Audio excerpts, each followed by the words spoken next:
So the more important debate we should be having is about the state of the world. We are entering a Trump presidency.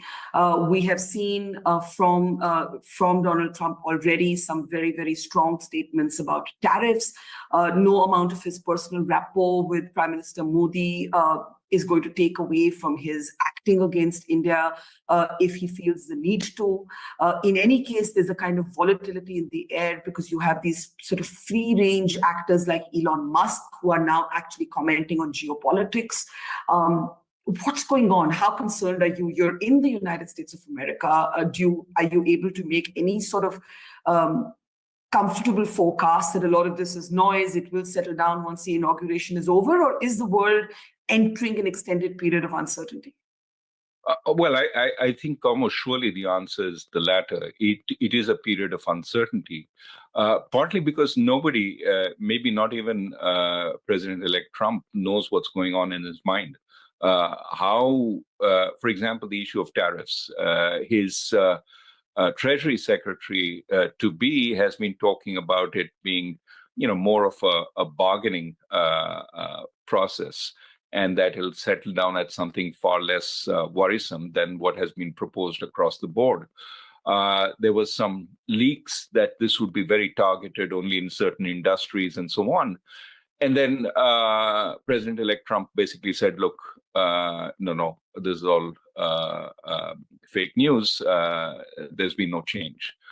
So it's unclear. I mean, as far as tariffs go, one of the biggest worries is that he actually believes that tariffs will bring jobs back to the US and bring good jobs. But as our conversation earlier went, first, a typical move a company would have is to try and move the jobs to another emerging market if it can't sort of leave them in China. That's what they did with the first set of Trump tariffs. Now, if they prevent that by saying we're going to levy tariffs against India, against Mexico, if you sort of become the place for transshipments, we, for example, import solar cells from China, package them, and then send them as solar panels to the US. If that becomes targeted, then, of course, the belief is that, those jobs will come back to the US, but the US has high-cost labor. And so the only way it comes back is if there's more automation of the kind that we talked about. So there is going to be, in fact, a reduction in jobs in the world if, in fact, these tariffs are put up because, the industrial world has high-cost labor. So, what effect does this have? I mean, we've already seen one effect, a strong dollar, which is exactly the opposite direction the Trump administration wants the dollar to go, because they want the US to export to the world. Yeah. And of course, the beggar thy neighbor strategy. I'm going to put tariffs on you, but don't you dare put tariffs on me. Well, that doesn't last very long. At some point, the other countries are going to say, well, we can't see all our jobs leaving for the US. What we're going to do is put tariffs on their stuff. And then we get into a pretty awful world where everybody's trying to tariff each other. I do hope, one hope is that the new administration pays a lot of attention to the stock market. And the stock market has been sort of quite strong so far. And it may well be that some of these actions will create a reaction, which may cause them to back off a little bit. We'll see. But I think till we understand how this plays out. So tariffs is one. Immigration is another, right? We had the debate about H-1Bs that you have been following, but also a lot of industries like construction, retail, restaurants depend on immigrants who are undocumented. Mm-hmm. And a pretty strong attempt to deport and so on of the kind that has been promised. Now, nobody thinks it'll happen of the kind that has been promised. But if it does happen, it could have a significant effect on labor supply in this country. And that, too, could have significant negative effects for firms in the stock market, as also for inflation, with the Fed already sitting put and waiting to see what happens. And so high interest rates may stay.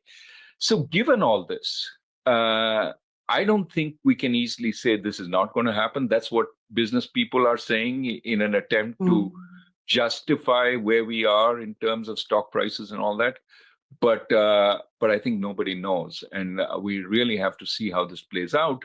Your only hope is that the pragmatic side of President-elect Trump sort of overcomes all the other aspects that have been promised.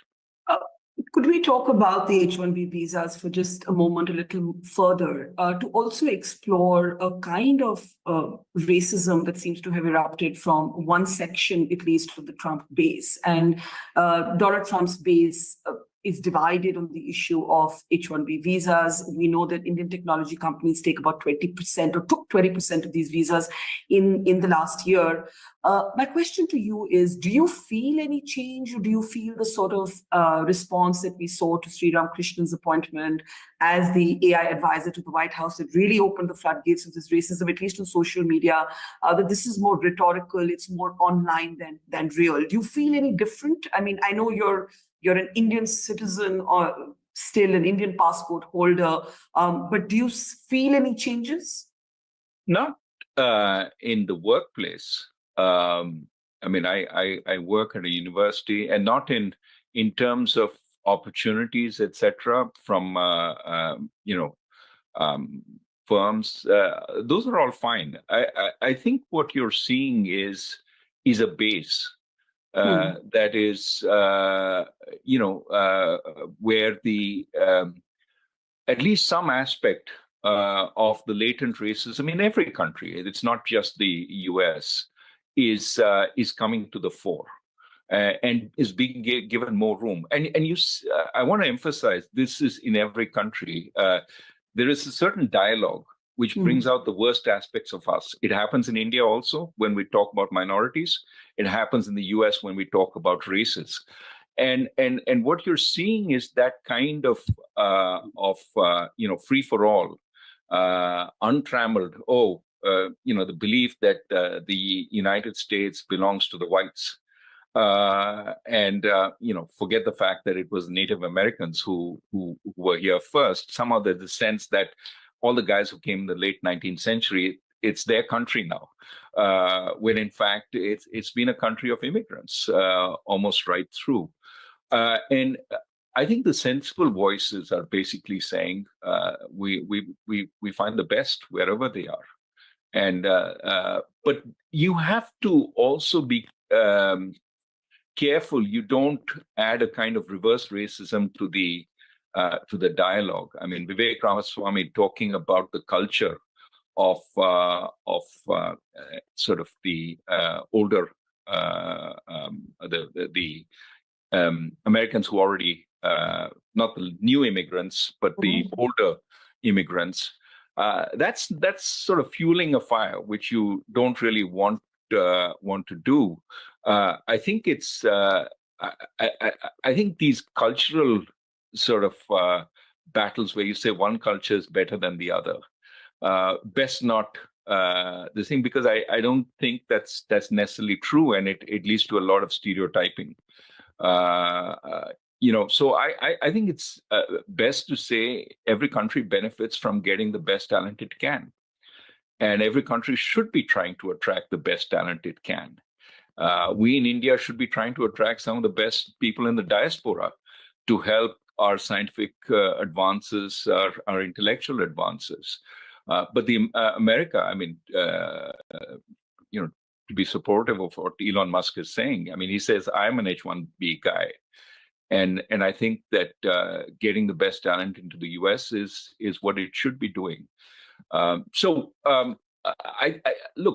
think the environment in every country is being poisoned by a kind of ethno-nationalism, which says there are some people on the in and the rest are out. And in an age where migration is going to become ever more important, to see these forces, I mean, it's understandable. This is the reaction to migration. But what you would hope is eventually we get policies which allow for the kind of migration that needs to take place, especially with factors like climate change forcing that kind of migration.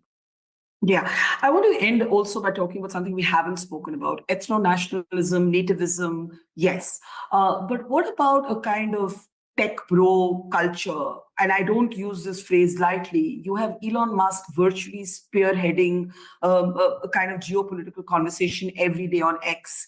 You now have Mark Zuckerberg basically reversing each policy that Meta stood for over the last few years in an obvious attempt to court favor with the Trump administration, now talking about how corporations need masculine energy. I have nothing against that per se. All kinds of energies should be incorporated in an inclusive work environment.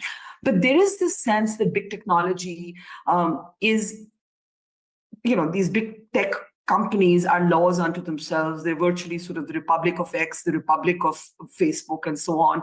And they are now very dangerously close to the seat of power, or will make sure that they are. And what sort of uncertainty can that pull the world into is just a final question that I'd like to leave you with. Well, whenever any kind of corporation gets too powerful, and is close to government power, you have a huge fear about cronyism. They get the rules and regulations that help them and keep other kinds of competition out. That's one. But also you get the possibility that government is subverted to support their causes. There's a very nice piece the other day which talked about the fact that what are these tech companies afraid of? They're afraid of regulation, which is why they've gone to town against European regulation, which has been much more sort of intrusive than American regulation. And one of the things that might be happening right now is they hope to enlist the US government in their fight against European regulation, but not just European regulation, any country that wants to regulate them and say this kind of content is not reasonable. They want to have their cake and eat it too. Basically, run these large platforms, but not be responsible for anything that shows up on those platforms. Now, I'm not saying we need censorship, and I worry very much when the government controls it, because then pro-government stuff comes on and anti-government stuff gets taken out. But I do think that having a reasonable discussion about how you sort of manage content and what kind of content is allowable is very important. And tech bros don't necessarily have the last word on all this. It is a social and a governmental issue and should not be determined by them alone. But I worry very much in the US that all these in India, when we have the budget and you ask corporate honchos what they think about it, it's always 110% out of 100. Yeah. But that's the kind of pliancy that unfortunately is also now showing up in the US. And I've always been saying that you can talk all you want about institutions, but give enough time to a political authoritarian and every institution crumbles. And now people are saying, oh, we have to deal with 4 more years of Trump, so let's kowtow. The kinds of delegations that are going to Mar-a-Lago to bend the knee is actually very worrisome, because it suggests that they're preparing for 4 years of fealty. I do think the US cannot be complacent. I do believe the Trump administration should be given a chance, and there's been too much mud thrown at it without seeing what it is going to do. But at the same time, we have to be constantly worried about democracy staying strong, even in a country which has had 200 so many years to build its institutions. It's never done. The institutions can be undermined. It's certainly something that we should pay attention to in India. elections, the judicial system. We need to constantly be reevaluating these to see if they do what they promise to do, and whether they strengthen democracy as they should. And unfortunately, across the world, democracy is being threatened.